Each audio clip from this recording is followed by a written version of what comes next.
mes turim nei kiek neprastesnius šaltinius negu graikai, kadangi visa graikų mitologija yra rekonstruota iš literatūrinių šaltinių. Mūsų mitologijos šaltiniai yra daug geresni negu slavų šaltiniai, negu germanų šaltiniai, kadangi žymiausi mokslininkai, pavyzdžiui, rusų mokslininkai, Toporovo žymus kalbininkas, Ivanovas, kurie taip pat žinomi visame pasaulyje yra, jie įsitikinę ne kartą yra pareiškę, kad norint suprasti slavų mitologiją, pirmiausia reikia studijuoti baltų mitologiją ir šaltinius, kurie žymiai yra turtingesni. Kitas žinomas prancūzų kalbininkas Beneviste yra pasakęs, kad visų indoeuropiečių ir graikų ir romėnų indų mitologiją reikės iš naujo pervertinti, kai į mokslinę apyvartą bus įjungti lietuvių mitologijos duomenys, lietuvių mitologijos šaltiniai. Mitologija yra raktas į mūsų kultūrą, ypač yra raktas į mūsų etninę kultūrą, nes nežinant mitologijos negalima gerai suprasti nei mūsų simbolinio liaudies meno, negalime suprasti nei tautosakos, nei papročių, pagaliau mes negalime suvokti net dabartinės mūsų kultūros.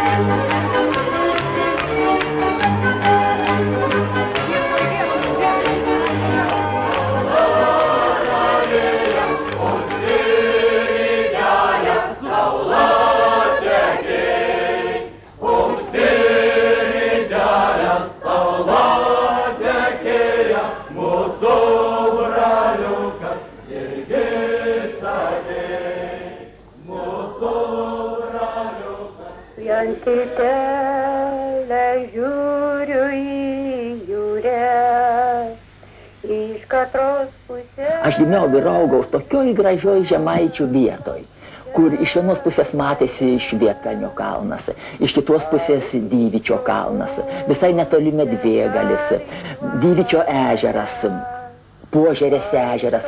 Ir apie visus tos ežerus mano ir tėtis, ir mama man daugybę padavimų pasakojo. Mano močiutė buvo geriausia dainininkė, keli šimtus dainų išdainavo. Mano tėtis geras anekdotų pasakų pasakotojas. Ir ta visa kultūra tautos, tautosaka, man jie buvo įaugusi.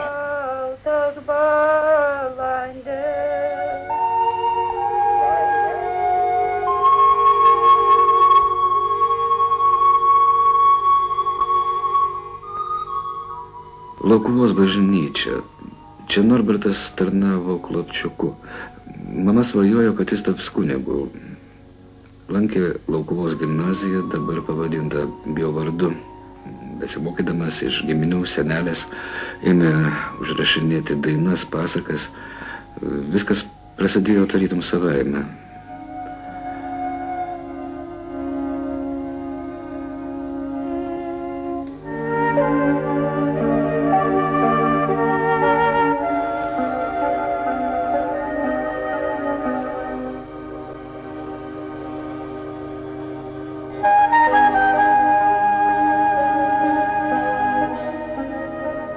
Kai mes pamatėm, kad politinė tiesioginė kova yra beveik neįmanoma tais laikais. Ir supratom, kad komunistinė ideologija, socializmo ideologija smogė į pačią kiekvienos tautos širdį. Nori sunaikinti kalbą, nori internacionalizmo priedangą, atseit tautų draugystės priedangą, nori atimti tai, kas brangiausia mums, papročius, mūsų galvoseną tautinę, mūsų savijautą tautinę.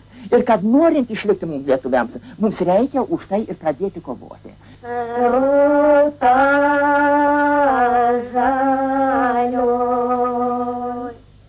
rūta žalioj, puolė saulė, anelio.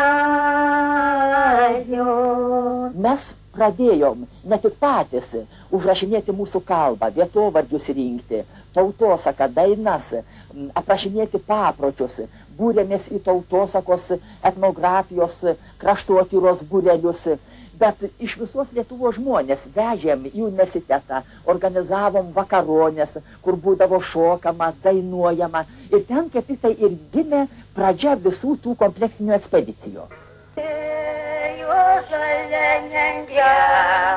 žalia nedrelė sudobilė, žalia nedrelė sudobilė, bepiga aukė tavdobilė, tavdobilė, lygioj lankia. Mes važiavom pasirinkę vieną skaudžiausią Lietuvos vietą. Ten, kur yra pradedama užmiršti kalba, kur pradedama užmiršti papročiai, kur į tuos sulenkėjusius kraštus, arba sulenkintus kraštus, į Dubičius, į Dieveniškes, į Ignalinos kraštą, į Rimšę, į Kernavę. Ir ten stengiamės sukviesti kuo daugiau lietuvių entuziastų, patriotų ir tautosakininkų, etnografų, istorikų. Mūsų tikslas ir buvo dvejopas. Viena, kadangi mes matėm, kad ir suvokiam puikiai, kad mūsų kalba tai yra pati seniausia iš indoeuropiečių kalbų, kad mūsų papročiai, mūsų gyvenimo būdas, mūsų mitologija, mūsų tikėjimai taip pat yra vieni iš seniausių. Ir be šitos kultūros, etninės kultūros, yra neįmanoma tyrinėti visų indoeuropiečių kultūros, kad tą kultūrą reikia saugoti, reikia rinkti, fiksuoti. O tais laikais sąmoningai buvo ji nerenkama.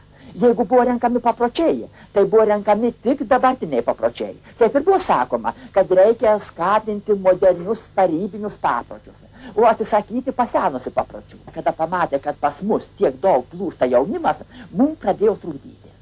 Su mumis kartu vykdavo saugumo agentai prieš Gerviečių ekspediciją ir ypač prieš Dubičių ekspediciją. Kelias dienas mane pasikvietęs išlaikė Vilniaus partijos komiteto antras sekretorius Kojala, kuris reikalavo, tiesiog draudė, kad mes nevyktume į Gerviečius, kad mes nevyktumėm į Pelėsą, kur mes buvom suorganizavę ekspediciją, nes tai neva kiršina tautas. Ir kad mes netrauktume jaunimo į savo tarpą. Jūs profesionalai daryti. Ten, kur būdavo mūsų ekspedicijose, pradėjo kurtis etnografiniai ansambliai vietose. Patys žmonės ėmė burtis į tos ansamblius, o mūsų ekspedicijų dalyviai pradėjo kurti savo ansamblius.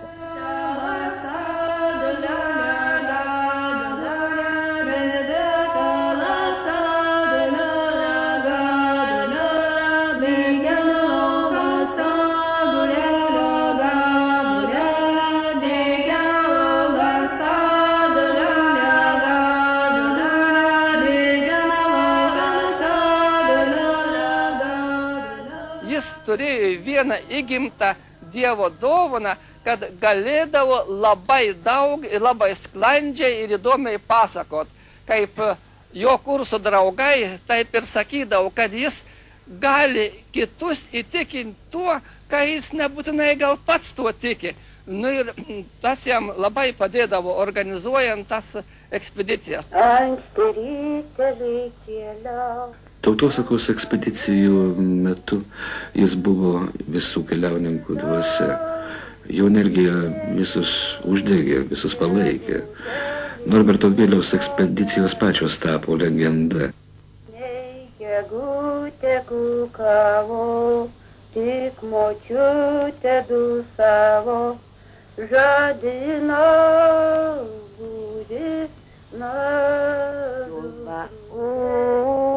basakalas, čiulba uli basakalas, ant javarotų pėdamas. Man buvo Dievo lemta atrasti Zalanską kaip kūrėją, kaip pasakotoją. Bet kas įdomiausia, jo prigimtis, jo charakteris, tai buvo dzūko charakteris, buvo dainininko charakteris. Ir tai parodė visa jo kūryba, kurią jis gražiai išdėstė ir kurią mes paskui išleidom šitoj knygoje. Dabar jo pasaulėjautoj pirmiausia dominavo dangus.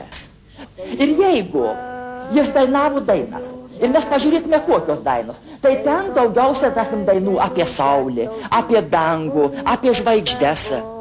Jeigu jis rašė savo atsiminimus, jis pirmiausia visada paminėdavo saulę. Jis tiesiog sakydavo, kad aš išeinu į saulutę, man pasidaro malonu gyventi, man gera. Zavenską, Rožę Sabaliauskienę, Anelę Čepukienę, tautosakos pasakotojus. Jis pavertė knygų autoriais. Jo požiūris į etninę kultūrą buvo labai platus, kad jis, kaip minėjau, suorganizavo tas ekspedicijas, bet jis matė ir praeitį, ir jos pakitimą dabartiniu metu. Čia retai te būna tokio plataus akiračių žmonių, kurie gali įvairias mokslus rytis sujungti į vieną, įsteigė Vytauto Didžiojo universitete etnologijos ir folkloristikos katedra, buvo pirmasis jos vadovas. Mūsų kultūra yra savita dar ir todėl, kad ji yra archaiška. Ji išsaugojo daug tokių bruožų, kurių kitos tautos, mūsų kaimynės, mūsų seseris, kiti indoeuropiečiai jau yra užmiršę.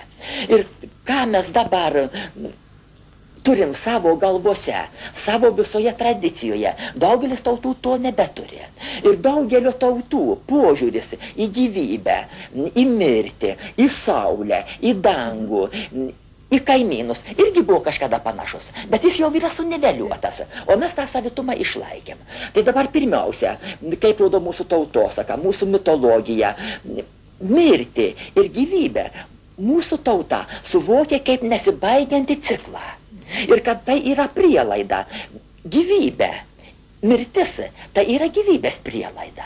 Ir užtat tos pačios dievybės dažnai turi ir gyvybės galią, ir mirties galią. Bet senovėj buvo ne tik šitaip mūsų tautos, šitaip manė ir senovės graikai, ir romėnai.